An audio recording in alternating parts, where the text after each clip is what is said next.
home of a man who has spent decades turning this house into a masterpiece. I'm Avijah Scarbrough in Torrance, where every inch of this home has been handcrafted into a work of art. From the moment you walk in, you're struck by the exquisite opulence of 86-year-old Dominic Laferla's home. The grand details inside his Torrance house have been compared to the decor of the Hearst Castle and the Versailles Palace. And he did all the work himself by hand, which is why this house is an important part of South Bay history, drawing visitors from all around the world. Before the epidemic, we were getting a large amount of people through here. The epidemic slowed it way down. Laferla is hoping that the start of the COVID vaccine means tours can resume. He doesn't charge anyone to tour his house. He does it for the love of sharing his work. Everywhere you look, there's another detail with a story behind it. Yeah, I tried to make my face here.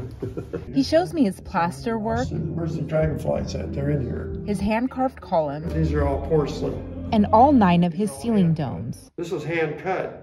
The domes are not only a work of artistry and physical strength. There ain't many people that carve over their head, you know, that's a hard thing to do. But also engineering, all of which Laferla taught himself.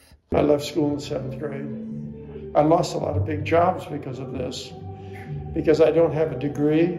I don't have an engineering degree, but I know how to engineer. This is an earthquake, it'll never fall because it's locked in. It's not only locked in, it's hanging with special wires.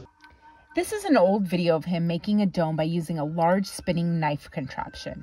He came from a family of plaster workers, but didn't know he had a passion for art and design until he was doing a plaster job for a woman's home and she asked for roses. So he carved them for her and hasn't stopped since.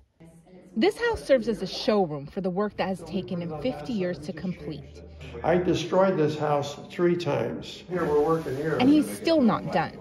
He doesn't actually live here. He lives in another structure on the same lot, which he purchased in 1966 for $8,000.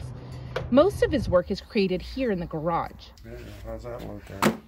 Laferla said when he first started, his family wasn't exactly supportive of his interests, and neither were his colleagues in the building industry.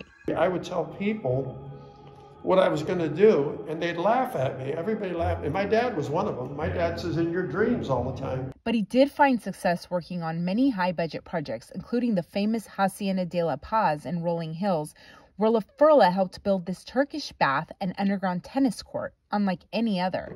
Since then, he's turned down many jobs, preferring to be semi-retired so he can do his art for its own sake.